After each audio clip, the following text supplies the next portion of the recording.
Dear students, Assalamu alaikum. Hope you're well.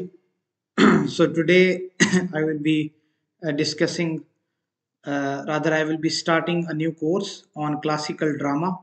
And for this course, I will be following this uh, textbook or these handouts provided by Allama Iqbal Open University. So it is a disclaimer that it is a book online available as well. Uh, तो classical drama जो हमारा course है इसमें there will be different units. सबसे पहले हम drama के हवाले से बात करेंगे, हिस्ट्री ऑफ ड्रामा। और ये एक बेसिक सब्जेक्ट है, एक कंपलसरी सब्जेक्ट होता है जो इंग्लिश लिटरेचर के स्टूडेंट्स के लिए पढ़ना लाजमी होता है, कंपलसरी होता है। So in this course I will be discussing in detail about some of the Shakespeare's work like Hamlet और Othello, इस पे हम बात करेंगे। और इसके अलावा जो है डॉक्टर फोस्टर्स क्रिस्टोफर मार्लो का बड़ा फेमस प्ले है, उस पे बात करेंगे। और ग्रीक थिएटर, ग्रीक ड्रामा में हम इडिपस रेक्स जो सोफोक्लिस का बड़ा एक सिग्निफिकेंट प्ले है, उस पे बात करेंगे। तो let's begin this journey together. Course के आगाज से पहले मैं आपको बताता चलूं कि if you want to enroll in the entire course और any of the course provided by academic motivation and learning, I am a teacher there. अगर आपको मेरी वीडियोस, मेरे लेक्चर्स जो हैं वो अच्छे लगते हैं और आप एक सर्टिफिकेशन चाहते हैं, 2 मंथ्स कोर्स होता है, किसी भी लिटरेचर के हवाले से कोर्स होता है, तो उसका लिंक हमेशा डिस्क्रिप्शन में मौजूद होता है। आप उस लिंक को सिंपली क्लिक करके कोई से कोर्सेज जो हैं उसमें अपने आप को इनरोल करवा सकते हैं। आप मुझसे रब्ता कर सकते हैं, मैं आपको प्रोमो कोड प्रोवाइड करूँगा, तो you will get a special discount on that. तो और उस कोर्स के हवाले से एक और बात मैं आपको बताता चलूँ कि वो कोर्स क्यों यूनिक है, कि सेमेस्टर सिस्टम जो हमारा होता है, जो रेगुलर जिस तरीके से हमारा एक एजुकेशन सिस्टम होता है, उसमें because of the limitation of resources, because of the limitation of time या नंबर ऑफ स्टूडेंट्स जो होते हैं, उसमें स्टूडेंट जो होता है वो प्रॉपरली एक्सेल नहीं कर पाता, प्रॉपरली कॉन्सेप्ट्स को ग्रैब नहीं कर पाता। तो हमारे जो लेक्चर सीरीज होती हैं ये बहुत डिटेल होती हैं, बहुत एक्सटेंसिव होती हैं। और ये जो लेक्चर्स हैं, लेक्चर सीरीज हैं, पूरे पूरे कोर्सेज हैं, उसमें कुछ कोर्सेज पब्लिक हैं, कुछ कोर्सेज जो हैं वो पेड हैं। तो ये इसलिए है क्योंकि टाइम को चार्ज किया जाता है। एक उस्ताद होता है, एक टीचर होता है, वो लेक्चर को प्रिपेयर करता है, उस पे बातचीत करता है, बोलता है, तो ज़ाहिर-सी बात है उस पे उसका वक़्त भी लगता है, उस पे एनर्जी भी लगती है। और बहुत एक निहायत ही मुनासिब जो है उसकी प्राइस होती है। और अगर आप वो सर्टिफ़िकेशन चाहते हैं, उसमें हमारे असेसमेंट भी है, एग्ज़ाम्स भी हैं, तो जो भी चीज़ आप अगर एक्सटेंसिव इन डेप्थ स्टडी करना चाहते हैं, तो उन स्टूडेंट्स के लिए वो कोर्सेज़ अवेलेबल हैं, जो पेड कोर्सेज़ हैं। बाकी स्टूडेंट्स अगर पढ़ना चाहते हैं, तो उनके लिए मेरे यूट्यूब चैनल पे बहुत सा आपको फ्री ऑफ कॉस्ट जो है वो मटेरियल ढेर सारा मिल जाएगा। काफ़ी ऐसे नॉवेल्स हैं, काफ़ी ऐसे ड्रामाज़ हैं, जिन पे मैं वीडियोज़ बनाऊँगा, जिनको आप फ्री ऑफ कॉस्ट आप यूट्यूब पे मेरे चैनल पे देख सकते हो। लेकिन if you want to have an in depth knowledge, अगर आपके पास अभी भी एक थर्स्ट ऑफ नॉलेज है कि आप कहते हो कि नहीं, इस कॉन्सेप्ट ये मेरा एरिया ऑफ इंटरेस्ट है, ये सब्जेक्ट मुझे अच्छा लगता है, तो मुझे इसमें बहुत ज़्यादा डिटेल जो है वो नॉलेज होना चाहिए मेरे पास, इन डेप्थ स्टडी होनी चाहिए उस कोर्स की, तो वो 2 मंथ्स सर्टिफिकेशन कोर्स है, जिसका लिंक जो है वो डिस्क्रिप्शन में गिवन है। So let's begin with unit 1 Greek drama.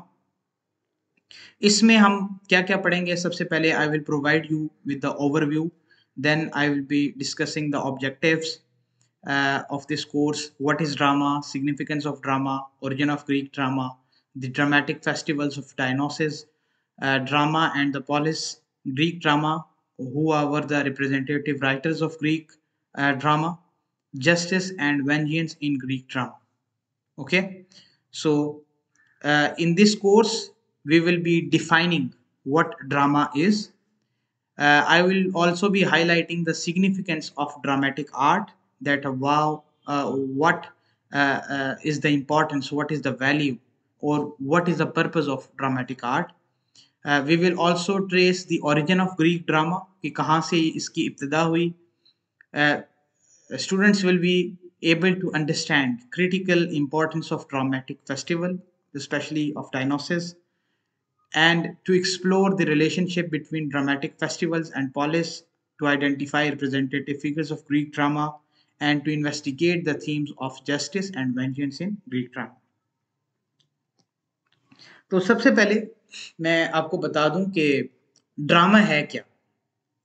जो वर्ड ड्रामा है in the typical sense of the term refers to action.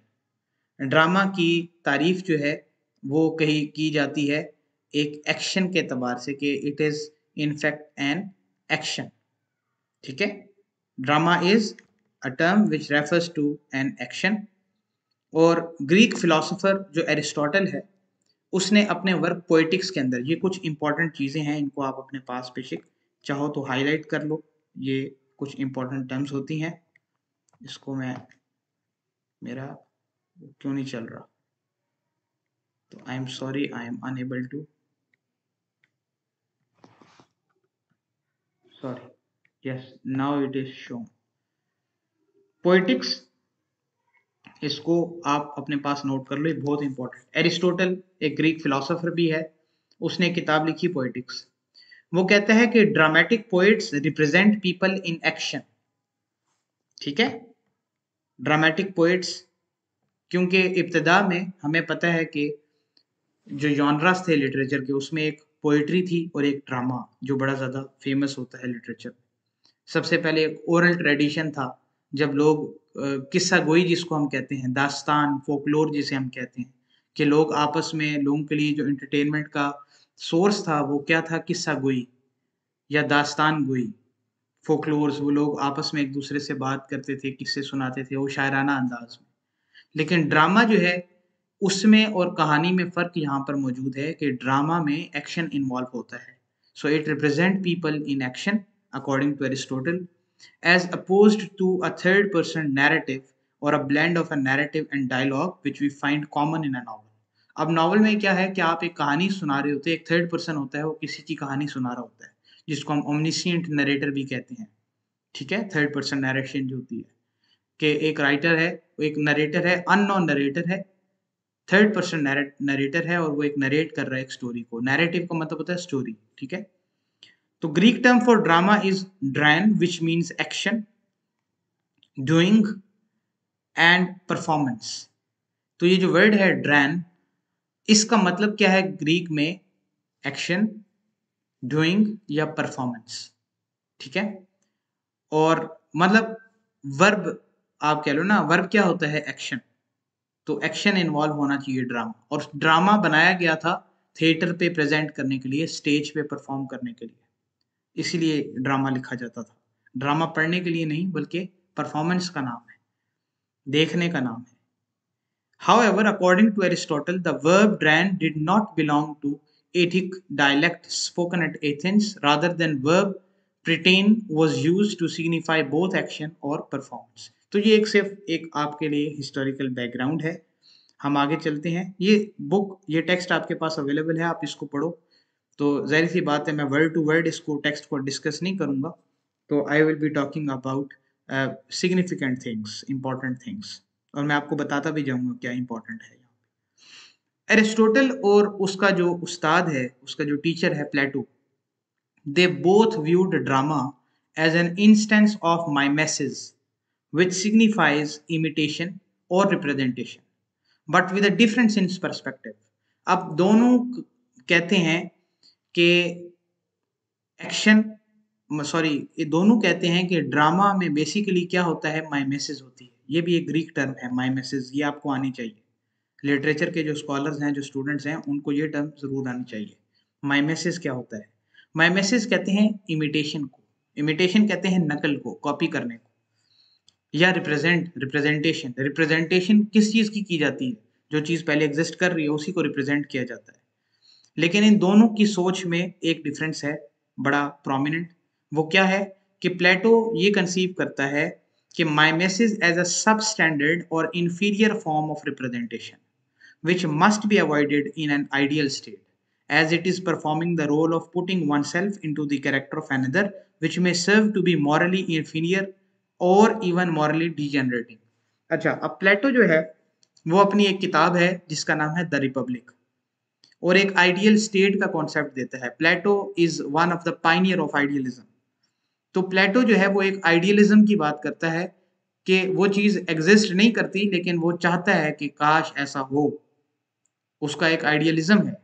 तो वो उसकी एक आइडियल स्टेट है, वहां पर वो पोएट्स पे बड़ा एतराज करता है। प्लेटो का जो क्रिटिसिज्म है असल में प्लेटो का, वो कहता है कि एक शायर या एक ड्रामाटिस्ट जो है वो ऐसी बात कैसे कर सकता है, वो ऐसे किरदार के बारे में कैसे लिख सकता है, उस कहानी को कैसे लिख सकता है, उस कहानी को कैसे बयान कर सकता है एक ड्रामाटिस्ट या पोएट, जबकि उसने खुद जाती तौर पे उसको एक्सपीरियंस ना किया हो। फॉर एग्जाम्पल वो कहता है शायर जो है इनका क्या काम है, इनकी यूटिलिटी क्या है, मतलब यूटिलिटेरियन अप्रोच भी उसकी है, यूटिलिटेरियनिस्टिक अप्रोच, कि इनकी यूटिलिटी क्या है मेरी रियासत में, मेरी सोसाइटी में। जो एक आइडियल सोसाइटी होगी उसमें किंग फिलोसफर होना चाहिए, और इस तरीके से ये सब्जेक्ट्स होने चाहिए जो नौजवानों को या बच्चों को इल्म तालीम हासिल करनी है, तो ये मज़ामीन हो। तो वो कहता है पोएट्री की या ड्रामे की या आर्ट की या लिटरेचर का पर्पस क्या है। तो उसने एक सवाल उठाया, उसने कहा भी आप ऐसी बातें कैसे कर सकते हो। होमर पे उसने बड़ा एतराज किया। उस वक्त का जो यूनान का बहुत एक मायनाज और पाए का जो आप कह लो चोटी का जो शायर समझा जाता है होमर, जिसने इलियड लिखी, ओडेसी लिखी। तो वो कहता है कि ये माइमेसिस जो है it is an inferior form of representation, ठीक है, विच मस्ट बी अवॉइडेड, ये प्लेटो के नजदीक। लेकिन दूसरी जानिब एरिस्टोटल क्या कहता है, who was the pupil of Plato, मतलब इसका स्टूडेंट था, appreciated the aesthetic value of mimesis। मतलब ये क्या कहता है Aristotle, he appreciates the aesthetic value of mimesis and regarded it as an essential to human nature and fundamental to human learning besides being pleasure oriented। वो कहता है कि सिर्फ मकसद प्लेजर नहीं है, ड्रामे का मकसद सिर्फ प्लेजर प्रोवाइड करना नहीं है, सिर्फ एंटरटेनमेंट नहीं है, बल्कि ये निहायत ही इसेंशियल है किसके लिए, ह्यूमन नेचर के लिए, और फंडामेंटल है टू ह्यूमन लर्निंग के, इंसान सीखता है इससे। आगे जाके हम देखेंगे एरिस्टोटल क्या बात करता है, बल्कि यहीं पे है to engage in mimesis in innate in human beings. वो कहते हैं कि नकल करना, इमिटेशन, ये इंसान की नेचर में इननेट होता है। इननेट का मतलब पैदाइशी तौर पर पाया जाता है। एक बच्चा है वो इमिटेशन करता है कि नहीं करता, वो अपने बड़ों से सीखता है। वो देखता है कि उसके माँ बाप चल रहे हैं तो वो भी चलने की कोशिश करता है, वो कहता है कि दौड़ें तो वो भी दौड़ने की कोशिश करता है। हम कहते हैं कि इसके सामने ना करो, इसके सामने ये बात मत करो, कोई लफ्ज़ हम ऐसा अपनी ज़ुबान से अदा नहीं करते छोटे बच्चों के सामने, वो उसको इमिटेट करते हैं, वो उसकी नकल उतारते हैं। अगर हम किसी के साथ रूडली बात करेंगे, गुस्से से बात करेंगे, चीखेंगे, चिल्लाएंगे, शाउट करेंगे, तो बच्चे के अंदर भी वो ज़िद डेवलप होगी। बच्चे को पता होगा कि अच्छा ये काम करना है तो मुझे ज़िद करनी है, ऐसे बोलना है, शाउट करना है। तो वो इमिटेशन हो रही है। क्यों इमिटेशन हो रही है? क्योंकि अल्लाह ताला ने इननेट एबिलिटी रखी है इंसान के अंदर, और यही बात एरिस्टोटल भी कर रहा है कि वो कहता है कि to engage in mimesis is innate in human beings from childhood and human differs from other living creatures in that humans are very mimetic and develop their first learning through mimesis and because all humans enjoy mimetic activities. ठीक है, तो ये जो मैंने आपको example भी दी छोटे बच्चे की, कि इंसान की बिल्ट इन एक कैपेसिटी है, उसके अंदर ये सलाहियत मौजूद है कि वो इमिटेट करता है दूसरों को। This implies that historically drama originated in the form of stage or theatrical performances as writing was a later invention। उस वक्त ड्रामे को इस तरीके से लिखा नहीं जाता था, तो ड्रामा को इसी तरीके से बस प्रेजेंट करने के लिए स्टेज के ऊपर या थिएटर में प्रेजेंट करने के लिए बनाया जाता था। तो initially drama was meant to be played in front of the audience and success of a drama was heavily dependent on the performance of the characters besides an interesting story and gripping plot। अच्छा, इब्तदा में क्या होता था कि drama जो है एक तो वो स्टेज पे परफॉर्म होगा, और उसके साथ साथ ड्रामा का पर्पस भी ये है कि भाई उसको स्टेज पे, मतलब उस वक्त प्लॉट इतना इंपॉर्टेंट नहीं था इब्तदा में, शुरू में, कि कहानी क्या है, नहीं, इवेंट्स आपस में ऑर्गेनाइज कैसे, नहीं, स्टेज पे जो एक्टर है उसने किरदार में कितना दम, उसके किरदार में कितना दम है, उसने कितने अच्छे से उस किरदार को निभाया है, ये ज्यादा इंपॉर्टेंट समझा जाता है। So, doing or performance is not only restricted to Greek culture and society only, rather all human societies and diverse socio-cultural groups exhibit का मतलब होता है to show, depict a marked preference for performances which can be used in a wide range of social context. अब हम क्योंकि एक historical development पढ़ रहे हैं, शुरू में हिस्ट्री थोड़ी सी बोरिंग लगती है, लेकिन इंशाल्लाह हम इसको ये ज़रूरी है, उसकी इब्तदा जानना ज़रूरी होता है, इसलिए another term which is crucially related to the study of drama is theatre, which is derived from the Greek term thea, which literally means watch or observe, and while in modern times we use the terms audience and auditorium, the classical Greeks used the terms watchers, spectators, and watching place. ये मतलब वो words की थोड़ा सा history बताई जा रही है कि आज के दौर में उसको ऑडियंस कहा जाता है, पहले उसको स्पेक्टेटर्स कहते थे, ठीक है, थिएटर कहते हैं। अच्छा जी, moreover the noun theatron, which means theater, stands for both spectators as well as the physical area or stage where plays were staged. Stage उस जगह को कहा जाता है जहां पर वो प्ले परफॉर्म किया जा रहा है, प्ले स्टेज्ड होता है, ठीक है, तो एक स्टेज नाउन है, एक स्टेज्ड वर्ब है। However, modern conception of the term brings more extended meanings and includes not only the basic text as performed or narrated, but complex theoretical viewpoints and approaches employed in the critical exploration of drama. तो अब ये आगे modern definition की theatre है क्या, उसकी एक definition बताई गई है कि अगर आपसे कोई पूछे what is a theatre, theatre किसे कहते हैं, तो थिएटर इज परफॉर्मेंस, दो often the performance of a dramatic text, drama एक ड्रामा का टेक्स्ट जो लिखा जाता है ज्यादातर उसी को परफॉर्म किया जाए, and entails not only words, इसमें से वर्ड्स शामिल नहीं है, डायलॉग शामिल नहीं है, वो लैंग्वेज इंपॉर्टेंट नहीं है, बल्कि स्पेस किस जगह पे उसको परफॉर्म किया जा रहा है, उसमें एक्टर्स कौन किरदार निभाएंगे, रोल कौन प्ले करेंगे, actors actresses, props, audience and the complex relations among these elements, ये सारी चीजें जो हैं वो थिएटर का हिस्सा है।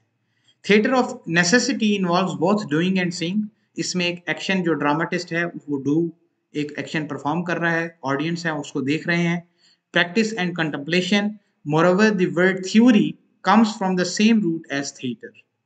Theatre and theory are both contemplative pursuits, although theatre has a practical and a sense and size which contemplation should not be allowed to overwhelm. Theory word और theatre ये एक ही इनका origin है, कहता है theatre जो है वो it refers to something practical, action, इसमें action involve होता है, और theory जो होती है उसमें philosophy होती है, उसमें action नहीं होता, तो एक चीज theoretical होती है, एक चीज practical होती है, तो theory versus practical, तो प्रैक्टिकल क्या है, theatre. Study of theatre essentially involves the critical exploration of the lived experiences of those who are involved in production and reception of drama, ठीक है, जैसे उसमें राइटर इन्वॉल्व होता है, उसका डायरेक्टर इन्वॉल्व होता है, जो डायरेक्ट करता है, जो प्रोड्यूस करता है, उस पर पैसे लगाता है। Literally, critics in the modern age are interested to know about the perception and assumption of these who are involved in the entire process of theatrical performances, including, but ये सारी उसकी हिस्ट्री है, ये इतनी इंपॉर्टेंट नहीं है, हम आगे चलते हैं। नेक्स्ट हमारा जो सब टॉपिक है सिग्निफिकेंस ऑफ ड्रामा, कि ड्रामा का पर्पस क्या है, ये इंपॉर्टेंट है, इसको हम डिस्कस कर लेते हैं। अच्छा, ड्रामा कल्चरल प्रोडक्ट्स जो हैं जैसे एंशियंट या मॉडर्न सोसाइटीज में जो है, it is one of the most pervasive cultural products in ancient and modern societies.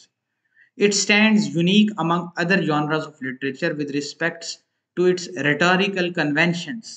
Rhetorical conventions का मतलब rules, और बड़े एक लॉजिकल रूल्स होते हैं ड्रामा के, जो बाकी जॉनरास जैसे नॉवल, शॉर्ट स्टोरी, पोइट्री में इस तरीके से नहीं होते। शायरी, poetry and drama, these two genres, they were old and they were very complex, they were very complicated. हर इंसान उठ के ये नहीं कह सकता कि मैं शायर बन सकता हूँ, हर इंसान उठ के ये नहीं कह सकता कि मैं शेर कह सकता हूँ, ठीक है, इस पे मॉडर्न राइटर्स, जैसे मॉडर्न तो नहीं हम कह सकते, जब हम लिटरेरी क्रिटिसिज्म पढ़ते हैं तो कुछ क्रिटिक्स हैं जो क्रिएटिव राइटर्स भी हैं, क्रिटिक्स भी हैं, और उनका मानना ये है कि शायरी जो है या अदब जो है, तख्लीकार जो है, क्रिएटिव आर्टिस्ट या क्रिएटिव राइटर जो है वो सीख सकता है। ये एक स्किल है। जिस तरह ड्राइविंग इज अ स्किल, उस तरीके से writing is a skill. You can compose a symphony, you can compose a poem, you can compose some music.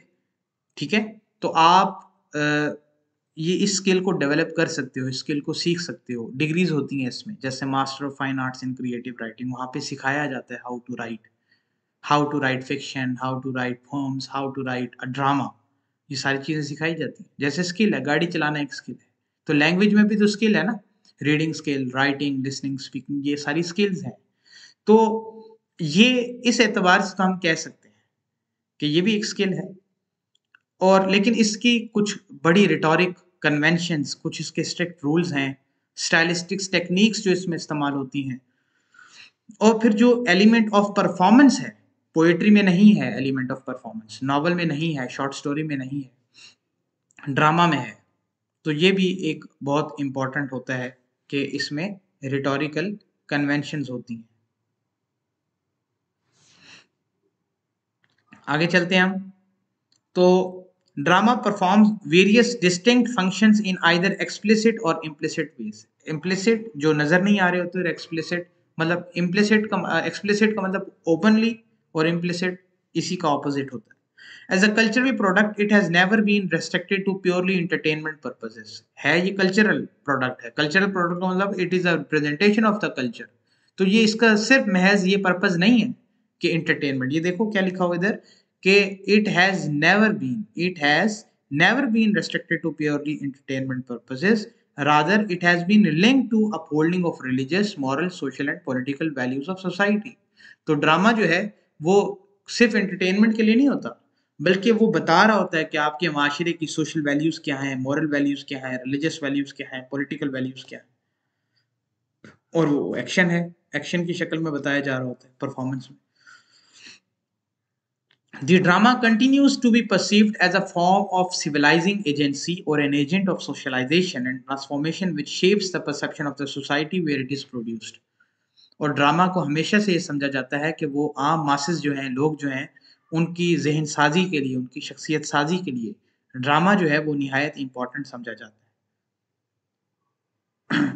However, many dramas may blur temporal and spatial boundaries and attain the status of classic, something of extraordinary quality. Classic किसे कहते हैं बेटा? Classic का मतलब ये होता है कि एक चीज जो हजारों साल पहले लिखी गई, आज भी हम पढ़ रहे हैं उसको। वो क्या चीज़ है जो आज भी इकबाल को ज़िंदा रखती है? वो क्या चीज़ है जो मौलाना रूम की मसनवी रूमी को ज़िंदा रखती है? वो क्या चीज़ है जो शेक्सपियर के प्लेस को ज़िंदा रखती है?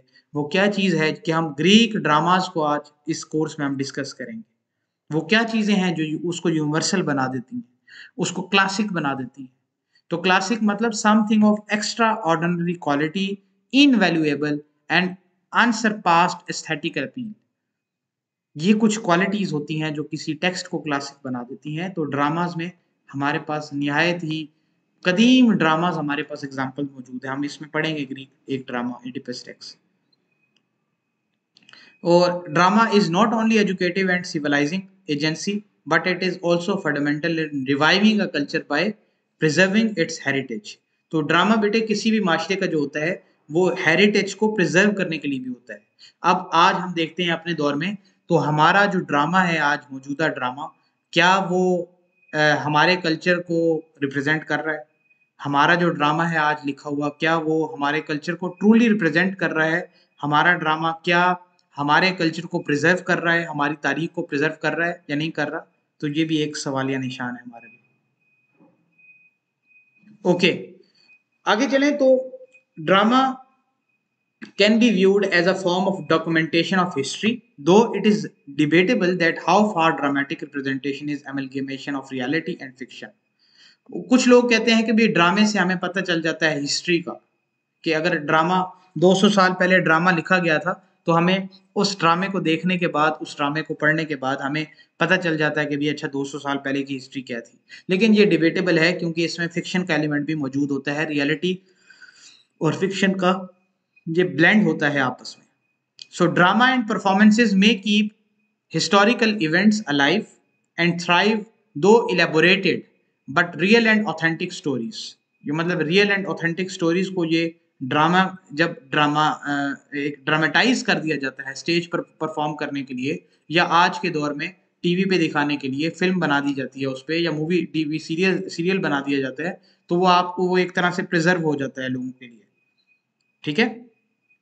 Greek tragedy falls partly into this category since its themes and subjects are drawn from the heroic age, an idealized and glorified pastime about 1,000 years before the classical age। अब classical as से बहुत हजार साल पहले Greek civilisation थी और अपने वक्त की बहुत अजीम सिविलाइजेशन थी।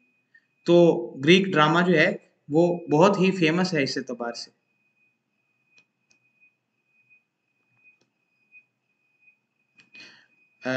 एक मिनट एक्सक्यूज मी,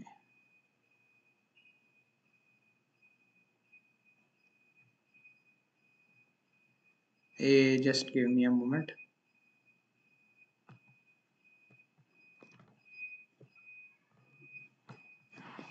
एक मिनट।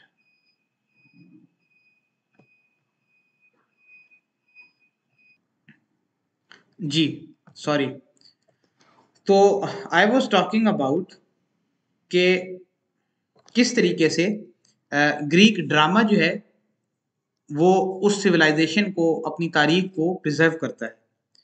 अच्छा, ग्रीक ट्रेजेडी बहुत ज़्यादा फेमस है, और यहाँ पर ये मैं लिख देता हाईलाइट कर देता हूँ, Greek tragedy falls partly into this category since its themes and subjects are drawn from the heroic age and idealized and glorified pastime about 1,000 years before the classical age। तो ये भी आपसे कोई पूछा जा सकता है कि भाई कभी कि ग्रीक ट्रेजेडीज जो हैं उनकी क्या सिग्निफिकेंस है। अब इसमें कुछ एग्जांपल्स हैं हमारे पास, जैसे Ramlila plays of Indian origin are another finest example of blending myth and history. जैसे ये रामलीला की जो तारीख है हिंदुस्तान में, उसमें आप देखो कि ये पुराने प्लेज हैं जो मिथोलॉजी को, हिंदू मिथ को और उनके कल्चरल हेरिटेज को, उसका एक ब्लेंड है हिस्ट्री।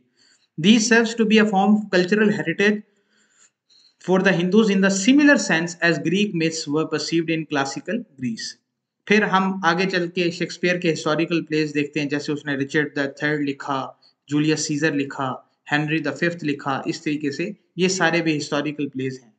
अच्छा, फिर drama can also be a tool to uphold moral principles of noblest kind and to provide moral and ethical code of conduct। और ऐसे प्लेस को हम कहते हैं मोरालिटी प्लेस या मिस्ट्री प्लेस।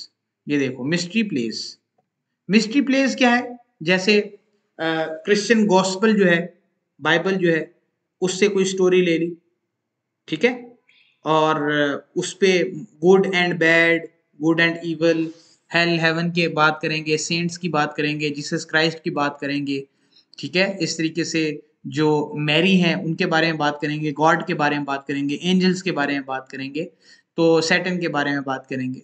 तो ये एक तरीके से मोरालिटी प्लेस भी लिखे जा रहे थे। अच्छा, अब human being seeks pleasure and entertainment in performing art specially in drama. ये बहुत इंपॉर्टेंट है, इसको भी आप नोट कर लो अपने पास, ठीक है। चलो, अब हम देखते हैं कि ग्रीक ड्रामा का ओरिजिन क्या है, ग्रीक ड्रामा कहाँ से आया, फिर हम आगे जाके डायनोसिस में देखेंगे। Drama originated in Greece, and the modern Western drama has its historical roots in the mid 6th century at Athens। Mid 6th century का मतलब है ये 500s के दरमियान। The period in which Greek drama rose to a position of eminence ranges from 6th to mid 3rd century, while it was the 5th century when Greek drama witnessed remarkable perfection, and the evidence is that most of the dramatic text which faced test of the times and survived till date, मतलब आज के दिन तक, are the ones which are produced during the 5th century। तो drama लिखा जा रहा था तीसरी सदी से लेकर छठी सदी तक, अभी हम हैं 21वीं सदी में, लेकिन जो ड्रामा महफूज है अब हमारे पास आज, वो हमें 5th सेंचुरी के ड्रामास जो हैं वो ज़्यादा फेमस हैं, प्रोमिनेंट हैं, जो आज तक हमें कुछ का टेक्स्ट जो है वो मौजूद भी है आज। ग्रीक ड्रामा मतलब आपने 5th सेंचुरी याद रखनी है, ठीक है। ये आप यहाँ से यहाँ तक देख लो इसको। Greek drama has three distinct genres which include serious drama, जिसको ट्रेजेडी भी कहते हैं, ठीक है, सैटायर ड्रामा जिसमें तंज किया जाता है, ठीक है, और comedy which historically originated in Athens in 486। तो ये साथ years भी लिखे हुए हैं। सेटायर ड्रामा जिसमें तंज किया जाता है, ठीक है, सेटायर तंज को कहा जाता है। तंज का मतलब होता है कि आपने ह्यूमरस वे में माशरे के किसी नेगेटिव एस्पेक्ट को हाईलाइट करना होता है। If we trace the earlier roots of Greek literature, we find the following figure of Homer। Homer जिसकी मैंने पहले भी बात की, जिसपे प्लेटो ने इतराज किया। He was a great epic poet. Epic poet से मुराद, एपिक कहते हैं उस एक, ये पोइट्री का एक जॉनरा है बड़ा फेमस, और क्लासिकल पोइट्री का।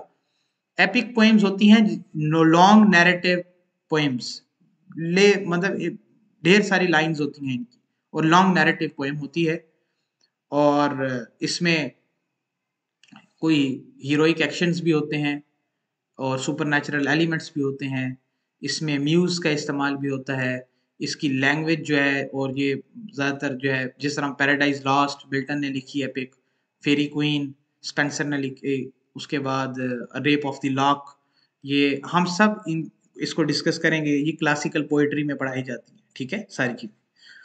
तो होमर से कहते हैं कि ग्रीक लिटरेचर का आगाज होमर से होता है। Greek literature including Greek drama owes a great deal to this poetic genius। ये this poetic genius से मुराद, we are talking about Homer। He is one of the most celebrated figures in the Greek poetry। He is credited not only for originating Greek poetry but also establishing philosophical, literary and scholarly foundations of Western literature। तो सिर्फ ये poet नहीं था, बल्कि उसने एक बुनियाद डाल दी philosophical, literary and scholarly foundation of western literature. क्योंकि ग्रीक से ही सारा वेस्टर्न लिटरेचर मुतासिर हुआ है। ग्रीक से पहले ग्रीक्स हैं, फिर रोमन्स हैं। Okay, he is most famous for his two great epic poems written in the heroic manner. ये हीरोइक मैनर, ये एक अंदाज था उस वक्त जिसमें प्रेस किया जाता था, एक हीरोइक उस, क्योंकि ज्यादातर स्टोरीज हीरोज पे और गॉड्स गॉडेसेस के ऊपर होती थी। और उस स्टोरी का क्या नाम है? इलियड, एंड दूसरी है Odyssey. होमर्स Iliad celebrates Achilles, the great Greek hero of the Trojan War, while Odyssey is about the return of Odysseus from the war। Both seminal work provide standard versions of mythological gods। तो ये देखो, ये क्योंकि heroic poetry होती थी God's goddesses के बारे में, ये सारे ग्रीक गॉड्स हैं इनकी ग्रीक मिथोलॉजी में। ट्रोजन वॉर जो है वो बड़ी मशहूर है, और इस पे भी हम अलग से बात करेंगे। Homer's works largely influenced later Greek literary artists, especially the dramatist। Homer का जो वर्क है वो उसने बाद के आने वाले जो ग्रीक ड्रामाटिस्ट हैं उनको बड़ा मुतासिर किया। They appropriated Homer's poetic style। उन्होंने अपनी ड्रामा के अंदर उन्होंने होमर स्टाइल को सेट किया। डिक्शन, उसकी जो चॉइस ऑफ वर्ड्स थे उसको यूज किया। And themes into their own works. Homer से थीम्स भी ली, उसकी डिक्शन भी ली। His influence on Achilles, a great Greek dramatist, was so phenomenal that and evident that he was described as serving up slices from the banquet of Homer। उसको कहा जाता है, वो इतना ज़्यादा मुतासिर था इसे। Many of the critically acclaimed works of even modern critics are focused at analyzing textual appropriations of Homer's seminal material, मतलब ओडिसी या इलियड में से, ठीक है। और ये जो बात की है उसकी दलील है, ये एलन ने जो है कोट किया है। Homer's Achilles is one of the great explorations of what it means to be a truly tragic hero, a man whose pursuit of honor leads to the death of his dearest friend and ultimately his own। But when he appears in Euripides, तो we behold an effective youth। तो ये एक उसी की बात जो ऊपर बात की गई है उसकी दलील के तौर पे एक रेफरेंस दिया गया। Greek dramas were primarily written and performed in Athens, which was the hub of all cultural activities in ancient Greece। तो एंशियंट ग्रीस का आप कह लो जो मरकज था, कैपिटल था, वो एथेंस, ठीक है, एथेंस सिटी है उधर, मुल्क है ग्रीस और सिटी है उसका कैपिटल आप कह लो, दारुल हुकूमत कह लो उस वक्त का Athens. However, it is surprising to find out that Athens was not the leading city of Greece in terms of political, cultural and economic development in the 6th century. ये बड़ा इंटरेस्टिंग है। जैसे हमारा दारुल हुकूमत है इस्लामाबाद, लेकिन हमारे यहाँ जो लिटरेचर की फ़िज़ा कराची में है या लाहौर में है, वो आपको इस्लामाबाद, रावलपिंडी में देखने को नहीं मिलती। तो ये same goes for Athens, that it was not the hub of political, cultural, and economic development in the 6th century, but it was the hub of all cultural activities in ancient Greece. Nevertheless, it was at Athens that all three distinct genres of Greek drama, जहाँ पे tragedy भी है, satire भी है और तीसरा जो drama था कॉमेडी, ये तीनों वहाँ पर पेश होते थे, परफॉर्म किए जाते थे, पब्लिक कॉम्पिटिशन्स होते थे late 6th century and early 5th century में, जहाँ पे आपने एक ड्रामाटिस्ट है, उसने ड्रामा प्रेजेंट करने हैं, 3 ड्रामे या जितने भी हैं उनके कॉम्पिटिशन्स होते थे, फिर उनको इनाम दिया जाता था उस पर। So Athens attained this status when she brought under her control Greek region I think it must be Attica or Adricia, and witnessed economic boom by discovering and utilizing product of Attic soil, which mainly included olives, olive oil, and clay for pottery. Okay, चलो ये एक वैसे आपके लिए general knowledge वाली चीज़ थी। अब हम थोड़ी सी बात कर लेते हैं डायनोसिस के ऊपर। कैसे ये मतलब ये जो ड्रामे लिखे जाते थे, कहाँ पे लिखे जाते थे, कैसे लिखे जाते थे, इस पे हम थोड़ी सी बात कर लेते हैं। फिर आगे ड्रामेटिक फेस्टिवल आएगा डायनोसिस का, वो भी बड़ा इंपॉर्टेंट है। तो हो सकता है ये आपको थोड़ा सा बोरिंग लग रहा हो अभी, लेकिन ये आपकी बड़ी ज़बरदस्त बुनियाद बनेगी जब आप इसको पढ़ते हो। तो अब देखो क्लासेस में ऐसे ही होता है कि आप जब एक रेगुलर सेशन में जा रहे होते हो, यूनिवर्सिटी में जा रहे होते हो सेमेस्टर सिस्टम में, तो आपके पास इतना टाइम नहीं होता, तो आप इतना पढ़ नहीं पाते। तो ये वीडियोस उन्हीं स्टूडेंट्स के लिए हैं बिलखसूस जो थोड़ा हौसला रखते हैं और जो लेक्चर्स को सुनना चाहते हैं इन डेप्थ। मैंने आपको आगाज़ में भी कहा कि जो इन डेप्थ नॉलेज चाहते हैं इस चीज़ का। So the Greeks of the 7th and 6th centuries experienced an uneasy mix of hereditary monarchy, aristocracy, popular unrest and tyranny. ये सारी चीजें ये उसकी वक्त की हिस्ट्री है। Modern times tyranny has quite negative connotations and it refers to the rule of a tyrant who is essentially a dictator. लेकिन Greeks के यहाँ ये archaic Greek term used to refer to one man rule who has assumed the role of a ruler after rescuing a state from an internal stasis or civil unrest. अच्छा, ये अब मैं आपको बता देता हूँ टायरेनी का मतलब क्या होता है। आज के दौर में टिरेनी का मतलब टायरेंट उसको कहा जाता है कि एक रूलर है, डिक्टेटर है, बड़ा सख्त है, लोगों पे जुल्म करता है, ऑप्रेस करता है उनको। लेकिन जो क्लासिक ग्रीक है या एंशियंट ग्रीस है, वहां पे इसका तस्वुर इसके मुखालफत में है, इसके बिल्कुल आप कह लो कि इसके ऑपोजिट है। उनके नज़दीक अगर कोई शख्स उन्हें किसी बड़ी आफत से बचाता है, सिविल अनरेस्ट से बचाता है, उनको किसी मसले से बचाता है, मसाइल से बचाता है, तो वो वन मैन रूल होगा और उसको वो मतलब कि रूल ऑफ अ टायरेंट, मतलब वो बंदा वन मैन रूल है, उसकी कमांड है वहाँ पे। These were the tyrants who determined future course of actions for Athens. ये डिसाइड करते हैं कि एथेंस का फ्यूचर क्या होगा, लोग कहाँ जाएंगे आगे। And led her to a state of dignity and eminence under democracy and attracted artists to their courts at Athens. तो ये वन मैन रूल है और वो डिसाइड करते हैं, वो इनवाइट करते थे मुख्तलिफ आर्टिस्ट को, ड्रामाटिस्ट को, पोइट्स को एथेंस के अंदर, और डेमोक्रेसी पाई जाती थी वहां पे। These were the tyrants who instilled a communal sense of ethnic identity by eliminating all divisions within the society. क्योंकि वन मैन रूल होता है तो वो सारे डिविजन्स को खत्म कर देते हैं। Another unique act of tyrants was the creation and establishment of a single festival of Dionysus at Athens, the city Dionysia. ठीक है, डायनोसिस ये ग्रीक गॉडेस है और सिटी उसी के नाम पे, विच एक फेस्टिवल अरेंज करते थे जहां पे सारे लोगों को ये इनवाइट करते थे उस एक फेस्टिवल में, which brought all other local festivals to an end by providing a unified site for official celebration for the people. एक ऑफिशियल सेलिब्रेशन, जैसे हमारे यहाँ ईद का त्यौहार है, सब लोग मिलते हैं यूनाइटेड होके, एक यूनिटी का इजहार करते हैं, इजहार यकजहती करते हैं, सब एक दूसरे के साथ मिलते हैं, खुश होते हैं, रिश्तेदारों को, गरीबों को खाना खिलाते हैं, इस तरीके से। तो जितने भी मुख्तलिफ त्यौहार होते हैं, हर इंसान ने अपनी जो है वो अपना एक त्यौहार बनाया होता है, तो उन सारे त्योहारों को यूनिफाइड करके एक त्यौहार जो इन सारे त्योहारों को ख़त्म कर देता था, वो था सेलिब्रेशन ऑफ डायनोसिस।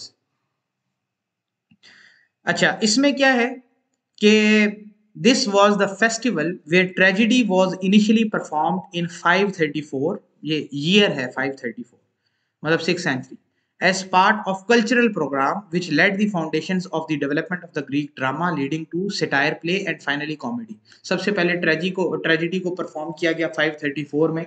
इस इवेंट को सेलिब्रेट करने के लिए ट्रेजेडीज को परफॉर्म किया, फिर सटायर आ गया, फिर कॉमेडी आ गई।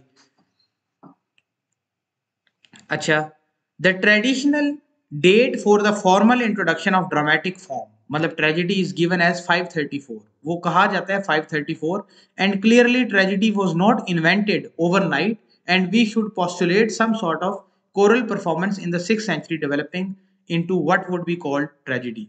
तो ये कहते हैं कि भाई जाहिर सी बात है, कोई एक रात में तो ट्रेजेडी नहीं बनी होगी ना, पहले हो रहा होगा। इस पूरी सेंचुरी में हम कहते हैं कि 6th सेंचुरी में ड्रामास परफॉर्म हो रहे थे, लेकिन एक डेट जो हमारे सामने आती है हिस्ट्री में वो 534 है। Satire drama is not the primitive form and it was developed after the tragedy. ठीक है, सबसे पहले ट्रेजेडी आई, फिर सेटायर आया और उसके बाद comedy I. Initially, it would accompany the tragic performances of three competing playwrights, but gradually it was removed from the tragic competitions. Later, at some point during the 4th century, satire drama becomes its own। अच्छा, ये बेटे आपने याद रखना है कि जो centuries हैं ये एडी नहीं है, ये बीसी है, बिफोर क्राइस्ट है। ठीक है, क्योंकि ये पीछे की तरफ जा रही है तो आप इस पे परेशान ना हो जाओ। The ancient critics divided comedy at Athens into three distinct chronological phases। Old comedy आई 486 385 से 486 तक, उसके बाद आई मिडिल कॉमेडी, ये 325 से 385 से, मतलब बिफोर क्राइस्ट हम बात करें 325 तक, और फिर न्यू कॉमेडी आई 325 से आगे on. Okay, so what survived of Greek literature apart from actual play text? We have literary criticism about general dramatic tradition, and particularly about individual plays and dramatists. Central to literary criticism in Aristotle's का जो work हमें मिला poetics की शक्ल में, जो उसी वक्त का है, which primarily deals with the tragedy and epic besides some general critique or commentary on drama. Aristotle wrote this treatise 100 years before after the golden period of Attic tragedy। जो ये आपने याद रखना है, एटिक ट्रेजेडी के हजारों साल बाद आया एरिस्टोटल। तो इतना ज्यादा लिटरेचर उस वक्त, जाहिर सी बात है वो तनकीद कर रहा है, तो इसका मतलब कि उसको पता है उन चीजों के बारे में, तो वो पोइट्स के बारे में और ड्रामास के बारे में जानता था। The poetics is an analytic critique of defining features and different components of tragedy। तो poetics में क्या बेसिकली बात हुई है कि it is an analytic criticism of defining features, कि features कौन कौन से हैं, and different components of tragedy। तो there are few points which are both difficult to comprehend as well as controversial, जैसे end of tragedy is catharsis of pity and fear। इस पे हम तफसील से बात करेंगे कि ट्रेजेडी एंड होती है कैथारसिस से, ये क्या होता है, इस पर मैं थोड़ा सा रुक के बात कर लेता हूँ। ये अरिस्टोटल की मुताबिक है। फिर tragedy can be without an actor but not without a plot, ये भी अरिस्टोटल ने कहा था। फिर उसने कहा the best tragic characters become prey to misfortune because of some hamartia. अच्छा, इस पे भी हम बात कर लेते हैं। पहले मैं इसको आपको बता देता हूँ, पढ़ देता हूँ फिर। Hamartia is another complicated term which is mistreated as tragic flaw. Hamartia असल में ट्रेजिक फ्लॉ ही होता है, लेकिन फर्क क्या है इनमें। Tragic flaw emphasis the role of character in a tragedy instead of plot. चलो, अब इन 5 पे हम थोड़ी सी बात कर लेते हैं, फिर हम उस फेस्टिवल पे आएंगे। ठीक है, तो अच्छा, इसमें सबसे पहले जो है वो है कि end of tragedy is catharsis of pity and fear. Pity and fear क्या है कि एरिस्टोटल के नज़दीक कि जब ड्रामा ट्रेजेडी ख़त्म हो तो इंसान का कैथारसिस हो, मतलब उसके अंदर दो फीलिंग्स, दो इमोशंस हों ड्रामा की एंडिंग के वक्त, एक पिटी और एक फियर। इसकी एग्जांपल मैं आपको देता हूँ, पहले वर्ड कैथारसिस का बता देता हूँ। पुराने वक्तों में जो हकीम होते थे, जब वो नब्ज देखा करते थे, कोई भी बीमारी होती थी, नब्ज देखते थे, तो सबसे पहले वो आपको कहते थे कि भाई जो भी पेशेंट उनके पास आता था, तो वो कुछ जड़ी बूटियां देते थे और कहते थे कि जाओ और पेट की सफाई करके आओ। उस पेट की सफाई के अमल को कहते हैं कैथारसिस, क्योंकि उनके नज़दीक ज़्यादातर जो अमराज होते हैं वो मुंह के ज़रिए लगते हैं।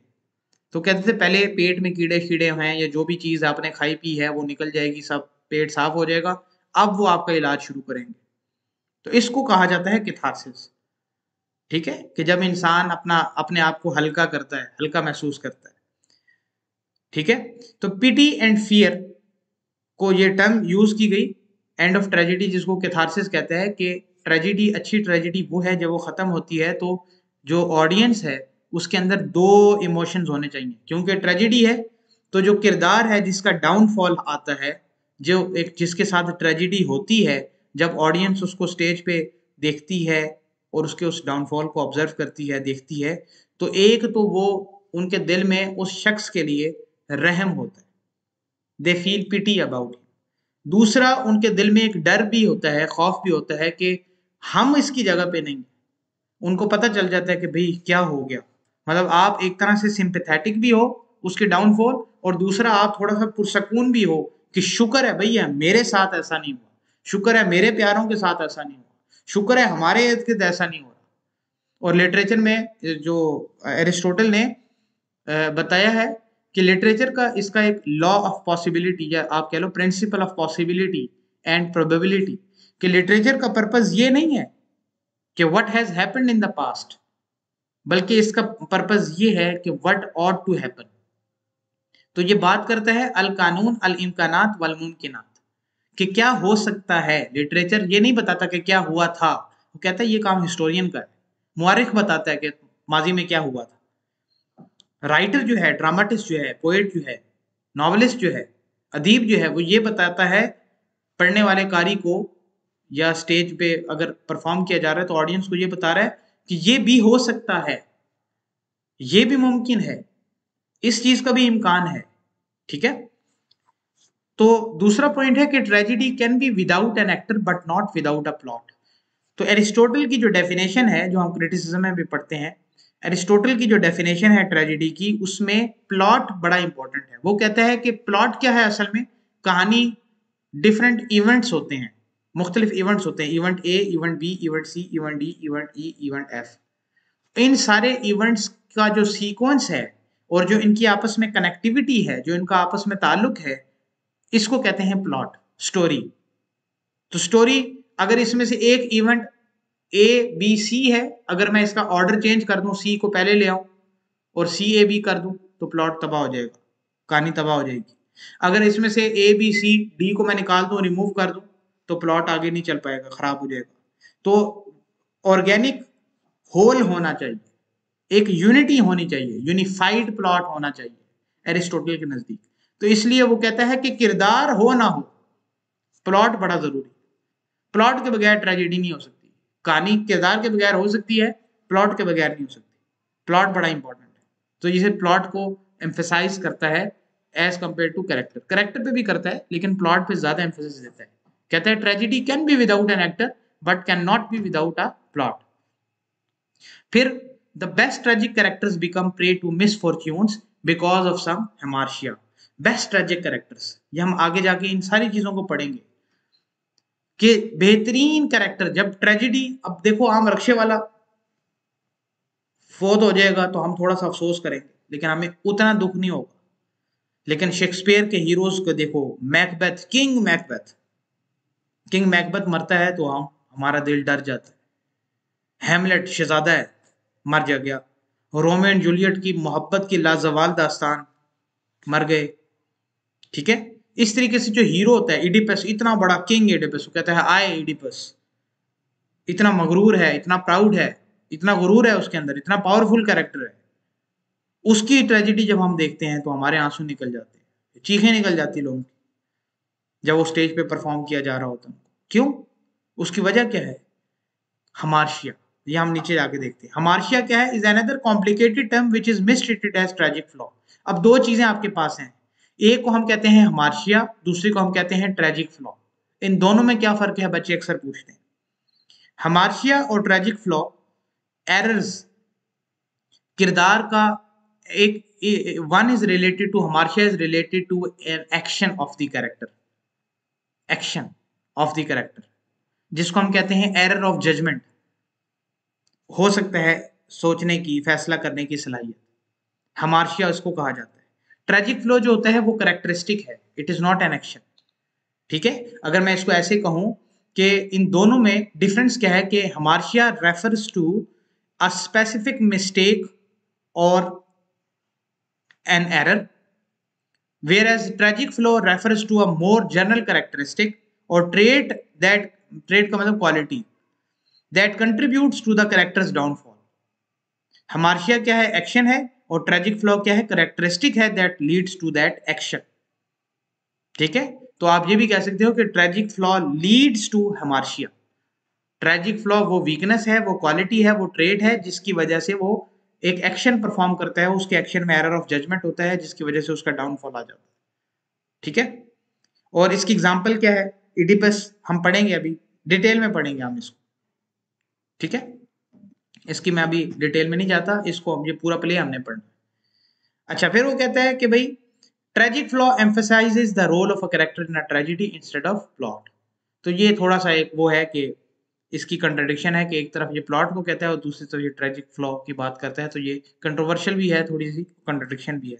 बहरहाल ये दोनों चीजें इंपॉर्टेंट है। तो नेक्स्ट जो हमारा लेक्चर होगा उसमें हम डिस्कस कर लेते हैं, अभी हम इसको वाइंड अप करते हैं।